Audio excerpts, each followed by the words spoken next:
Welcome back, everybody, to the Z-Man Show. Mike here with another wonderful review for Dead City of The Walking Dead. Tonight's episode, action-packed, to say the least. Had some really cool things going on.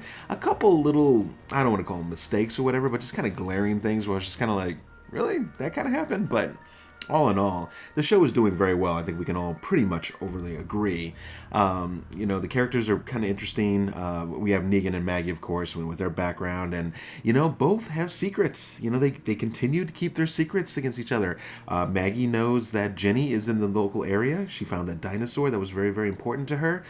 We found out she decided not to burn it. I guess keeping that in her little back pocket. And then Negan and his kind of bigger secret, I guess we could all say, with Luther and how he killed him.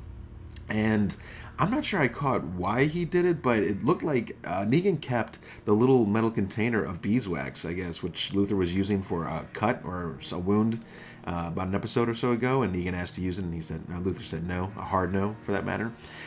So they're all looking for Luther, and Negan's like, yeah, he's his own guy. He might be off doing whatever. Well, we all know what happened. I think maybe Maggie had her suspicions, but she was kind of eyeing him in the beginning, and I know a lot of us were probably kind of looking at her like, what's going through her mind? I imagine she was thinking she knows where Jenny is in the area. She knows Jenny's in the area, and that she's holding that from Negan, and that's kind of a dirty move. But later on in the episode, you see the moment when she's about to reveal that to him, but instead of revealing it, she decides to withhold when she basically finds the beeswax and knows that something really bad probably happened to Luther, and Negan was the reason because of it. And Negan wanted to explain, but Maggie didn't really want to hear anything about it. She was just kind of like, I don't need to hear your explanation.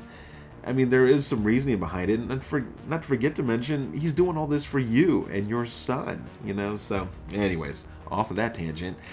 So they get this kind of half cockamamie scheme to get in there. The idea of they're going to try and secure a car, and then one group's going to go do the bashing, of the heads of the enemy of the Croat and his people, and then I guess while Maggie finds Herschel. Of course, the plan all goes to hell. I guess once Pearlie pretty much told the Croat that Negan was in the area, it was total devising scheme time. So he set it up to where basically they all got trapped in there. I thought it was an interesting move though that the Croat would do that. He blew up all the entrances, right? So once all our people got in, he blew up the four main entrances to the big stadium, indoor dome or whatever, to basically let all the zombies in and to trap them. And at first when they all started pouring in, I was like, oh, this is a problem. But I started looking at all the areas where they could climb over to get to the seats. It was only about 5-6 foot high, so they could definitely do that.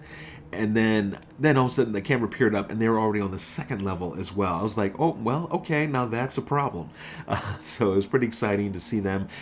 Pretty cool choreography, seeing all of them battle it off. But man, Tommaso and what's her name? Maya, I think her name is. All her people just dropping left and right, which makes sense. That's how it should go. And also, we even see Tommaso get drug off by several. I counted, 5, 6, maybe even 7 walkers that grabbed his ass and started taking him off. Come on now. That was an eye roller. I was just like, I hate when the show does that because damn well he was either bitten, and he may still have been. Maybe they just haven't revealed it yet, so I don't want to get too crazy, but let's face it, there's no way that dude made it out of that. They were all around him. Two or three, it'd be a miracle. 5, 6, or 7, you're done. And we saw that by so many other team members tonight as they started to get dropped. Why they didn't run off into the little cage in the first place? Good question. Probably would have been a smarter move. I told Steph, my wife, I was like, I would have told everybody to get in that cage, and then as they start surrounding the cage, just start stabbing like crazy, right? You'd have to keep stabbing head after head after head. I mean, you'd wear out, no doubt, but that adrenaline would have to kick in if you want to live and survive, and hopefully you kill enough of them. Maybe it creates a barrier in time, but also, that being my idea, that might lead to my team's death, because I mean, what if they never stopped? I mean, it looked like eventually they did stop, so I'm thinking I probably would have been in the clear, but a smart move on Maggie, taking off those. I couldn't tell if they were just a really sturdy, rubber, or some kind of I guess cloth backing, I guess, or when the cage match, if they get knocked into it, they don't hurt themselves. But anyways, smart move getting that together, but still, none for all, still managed to take off at least one more team member as they were exiting out. So pretty crazy. The Croat, he, like I said, he's a devious one. He's smart, and he finally comes into contact with Negan. The whistling that Negan was doing was pretty cool as he was calling him out. But the Croat was almost like excited by it, kind of like oh yeah, old times or something. And even at one point when they're finally having a conversation and so forth, when the Croat reveals Pearly to Negan, he's saying like, here, as a gesture of good faith, whatever, I'm gonna put my gun to the side and I'm gonna toss this dude over for you, the ranger that's been hunting Negan. And Negan helps him up. He helps him because he's like, nah, I'm not gonna let this guy die like this. So a pretty cool move on Negan's part for sure. But at that point, I couldn't quite tell if the Croat was still planning on double crossing Negan or if he was actually being for real and legit and like, no, he actually wanted to have a conversation and maybe even talk about terms for giving Herschel back or whatever. I couldn't quite tell. I think he was legit, in all honesty. And then I think when Negan saved Pearly, I think that's when the crowd was kind of like, whoa, wait a minute. This is not the Negan, I remember or that I know. Let me know in the comments what you think. Do you think that the crowd was still going to try and do a little double cross on Negan and take him out? Because he said no hard feelings. Yeah, you blew my ear off. I got another one.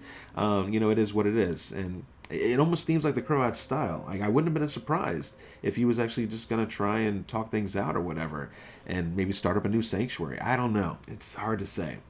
But let me see here. Other interesting things. So they ended up, at the end of the episode, they're going down into the sewers, where apparently all the methane gas is down there, which makes you go loco, hallucinogenic type stuff going on. And then also there's lots of zombies down there apparently still doing their thing. So Tommaso, Zanamaya, and then Jenny, and then Maggie are all going down in. Negan was still up there with Pearly. Oh, let's not forget Pearly. I knew that was going to happen as soon as they got into the off that little a cafe or whatever that was outside of the dome. And Negan starts looking out the door. I'm like, dude, Negan, don't put the gun down. And of course, Pearly grabbed the gun, and he's spouting his code and basically about to take him out. And Negan just pulls, you're a dick. So obviously, he's not going to kill Negan. That would be the end of his story, and not a good one at that. And plus, the next scenes show. I hate when they do that. They show scenes like this, and then they show the next scenes where clearly everybody's alive and doing well. The showrunners, you gotta love them. But anyways, obviously Pearly's probably going to end up joining forces, maybe have a small change of heart possibly. Maybe not fully at first. I have a feeling it's going to be like, when we get back, you're going to be dealt with. But I have a feeling over time, Pearly's going to see the overall, I think, good that Negan probably brings to the table. Maybe even hear a little bit more backstory about what happened when he killed those 5 bad dudes and messed with his wife and all that other stuff that happened.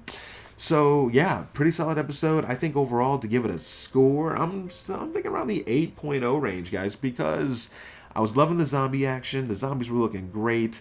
I give them some small deductions again for that goofy stuff about Tommaso getting pulled off.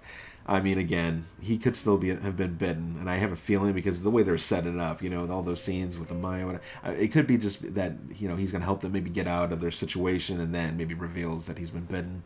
We'll see what happens there.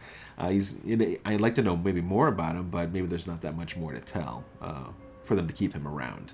So let me know what you thought about the episode in the comments below, please. I want to try and keep these episodes going. If we can just get that viewership up just a little bit more, that'll keep me a little bit more enthused in getting these out to you all each week. I do enjoy watching the show. This definitely doesn't feel like a chore like Fear the Walking Dead did. I mean, that just feels like I was just like, I gotta watch this and just knock it out and then go do a review. This one, I actually feel a bit more enthused to come out because it's just a solid show, and I think you guys agree as well. So, I'm Mike with the Z-Man Show. Thanks for coming out. Check out my channel for other content, and I will catch you guys at the next review. See you guys.